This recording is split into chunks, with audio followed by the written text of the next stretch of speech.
Hello எல்லாம் எப்படி இருக்கீங்க? அமெரிக்காவில் ஒரு லாங் ட்ரிப் ஒன்று போகலாமா?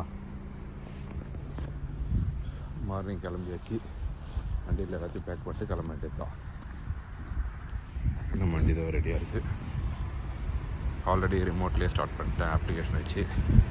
இன்றைக்கி நம்ம கொலம்பஸ் ஒஹாயோவிலேருந்து அட்லாண்டா ஜார்ஜியா வரைக்கும் போகிறோம். இது ஒரு 9 hours ட்ரைவ்.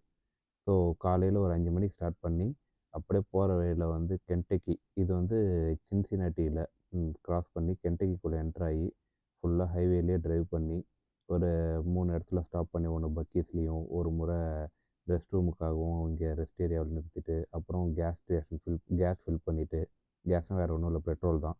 அதை ஃபில் பண்ணிவிட்டு நம்ம போன ரூட்டு பார்த்திங்கன்னா கொலம்பஸ் ஒஹாயோவிலேருந்து சின்சினாட்டி, அதுக்கப்புறம் கென்டக்கி, அதுக்கப்புறம் டெனிசி ஸ்டேட்டை கவர் பண்ணிவிட்டு, அதுக்கப்புறம் இப்போ நம்ம கென்டக்கிக்குள்ளே என்ட்ரு ஆகிறோம். அது டெனிசிக்குள்ளே போயிட்டு டென்னிசிலிருந்து ஜார்ஜியா.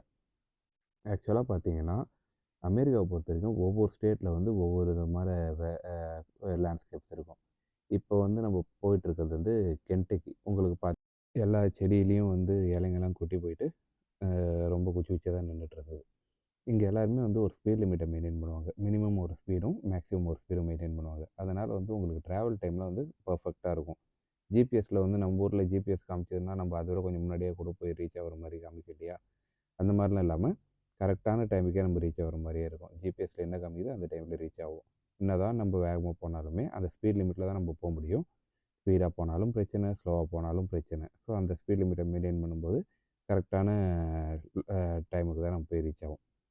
அண்ட் தென் யூஎஸை பொறுத்த வரைக்கும் ஒவ்வொரு ஸ்டேட்டில் ஒவ்வொரு விதமான லேண்ட்ஸ்கேப் இருக்கும். இப்போ கென்டக்கியில் பார்த்தீங்கன்னா, ஐ மீன் இந்த நார்த் சைடு கென்டக்கி, ஒஹாயோ இந்த சைட்லாம் பார்த்தீங்கன்னா ஃபுல்லாகவே வின்டரில் சுத்தமாக ட்ரை ஆகிருக்கும். பட் அப்படியே கொஞ்சம் நம்ம கீழே டவுன் சவுத் போக போக வெதரு அந்த லேண்ட்ஸ்கேப் எல்லாமே மாறுது. இப்போ நம்ம டெனிசிக்குள்ளே என்ட்ரு ஆகிட்டோம். டெனிசிக்குள்ளே என்ட்ரு ஆனோடனே பார்த்தீங்கன்னா மலையெல்லாம் குடஞ்சி தான் வந்து இந்த மாதிரி ரோடெல்லாம் போட்டிருக்காங்க. அந்த ரோடு எக்ஸ்பென்ஷன் ஒர்க்கும் நடந்துகிட்ருக்கு. அமெரிக்காவில் ரோடு எக்ஸ்பென்ஷன் ஒர்க் நடக்குதுனாலே உங்களுக்கு வந்து வார்னிங் சைன் கிளியராக வச்சுருவாங்க. இன்னொரு 1 மைலில் உங்களுக்கு ரோடு ஒர்க் இருக்குது அப்படின்னு சொல்லிட்டு நமக்கு ரொம்ப தூரத்துக்கு முன்னாடியே வச்சுறதுனால நம்ம கரெக்டாக அந்த டிஸ்டன்ஸை மெயின்டைன் எப்போ எங்கே வேலை செய்கிறாங்களோ அதெல்லாம் வச்சு பார்த்துட்டு நம்ம வண்டி வரலாம். இப்போ பார்த்தீங்கன்னா உங்களுக்கு தெரியும் ஃபுல்லாக பச்சை பசேல்னு இருக்கு பாருங்க. இது டெனிசி.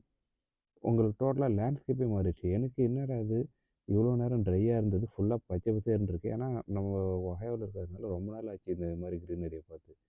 ரொம்ப சர்ப்ரைஸாக இருந்தது. And then it was very interesting. ரொம்ப சூப்பராக இருந்தது பார்க்குறதுக்கு. டிரைவிங்கும் வந்து பார்த்திங்கன்னா டோட்டலாக நம்ம ட்ரைவ் பண்ணுற இடம் ஃபுல்லாகவே மாறி போச்சு. பார்த்தீங்கன்னா உங்களுக்கே தெரியும். நம்ம இந்த ட்ரிப்பில் வந்து காலையில் ஒரு 5 மணிக்கு கிளம்புனோம். அதுக்கப்புறம் ஒரு பிரேக்ஃபாஸ்ட்டுக்காக ஒரு பிரேக் எடுத்தோம். அதுக்கப்புறம் ரெஸ்ட் ரூமுக்காக ஒரு முறை நிறுத்தினோம். அண்ட் தென் கொஞ்சம் தூரம் ஓட்டிட்டு எனக்கு நடுவில் ஒர்க்குக்காக கால் வந்துருச்சு. ஸோ அதனால் காலையும் பார்த்துட்டு ஹாட்ஸ்பாட் கனெக்ட் பண்ணி ஒர்க் பண்ணிவிட்டு அதுக்கப்புறம் நம்ம வந்து இன்னொரு இடத்துல கேஸ் ஸ்டேஷன் ஒரு 2 முறை கேஸ் போட்டோம்னு நினைக்கிறேன். அதுக்கப்புறம் அழகாக போயிட்டு நம்ம அட்லாண்டா ரீச் ஆகிட்டோம்.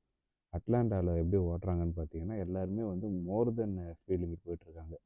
அங்கே போட்டிருக்க லிமிட்டே பார்த்தீங்கன்னா ஒரு 70 தான் போட்டிருக்காங்க. பட் அங்கே ஜனங்க ஓட்டுறது பார்த்தீங்கன்னா 100 கிட்ட ஓட்டிகிட்ருக்காங்க. நான் சொல்கிறது எல்லாமே மைல்ஸ் பர் ஹவரில் ரொம்ப ஸ்பீடாக விட்டுட்ருக்காங்க. அதனால் வந்து அட்லாண்டாவில் ஓட்டும்போது கொஞ்சம் பார்த்து தான் ஓட்டணும். ஸோ ஈவினிங் போல் நம்ம அழகாக அட்லாண்டாக்குள்ளே ரீச் ஆகிட்டோம். ஈவினிங் அப்போது அந்த சன்செட்டும் அண்ட் தென் ஸ்கையோட கலரு எல்லாமே சூப்பராக இருந்தது. இப்போ நீங்கள் பார்த்தீங்கன்னா உங்களுக்கு தெரியும் ஸ்கை அப்படியே அப்படி ஒரு மாதிரி ரெட்டிஷாக செடிங்களில் அந்த ரெட் கலர் ஸ்கன் பட்டு அண்ட் தென் அப்படியே நைட்டு ஒரு நாள் அட்லாண்டாவில் ஸ்டே பண்ணிவிட்டு மறுநாள் அட்லாண்டாவிலேருந்து டேலஸ் கிளம்புனோம். ஸோ 2 நாள் ட்ரிப்பு கண்டினியூஸாக ஓட்டும்போது கம்ஃபர்டபுளாக தான் இருந்தது. ஒன்றும் பெருசாக நம்ம ஹிக்கப்ஸ்லாம் எதுவும் இல்லை. எங்கேயும் டிராஃபிக் டிலே ஆகலை. ஒரு ப்ராப்பரான ட்ரைவ் இது. எஸ்பெஷலி நம்ம ஸ்டேட் மோஸ்ட்லி யூஎஸில் பார்த்தீங்கன்னா நம்ம எல்லாமே வந்து ரோட் ட்ரிப் தான் ப்ரிஃபர் பண்ணுவாங்க. Because of sceneries and landscape. So உங்களுக்கு ஒவ்வொரு ஊரும் ஒவ்வொரு மாதிரி இருக்குது. நம்ம அட்லாண்டாவிலாம் பார்த்தீங்கன்னா அதாவது ஜார்ஜியா சைடில் மரங்கள்லாம் ரொம்ப ஹைட்டாக இருக்க மாதிரி ஃபீல் பண்ணேன். ஃபைனலாக ஒரு 7, 8 மணிக்கு போல் நம்ம அட்லாண்டா டவுன் டவுன் பக்கமாக போயிட்டு நம்ம சேர வேண்டிய இடத்துல போய் ரீச் ஆயாச்சு. It was a wonderful trip.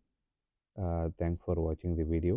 Next day போன வீடியோவை நான் அடுத்த வீடியோவில் போடுறேன். தேங்க்யூ.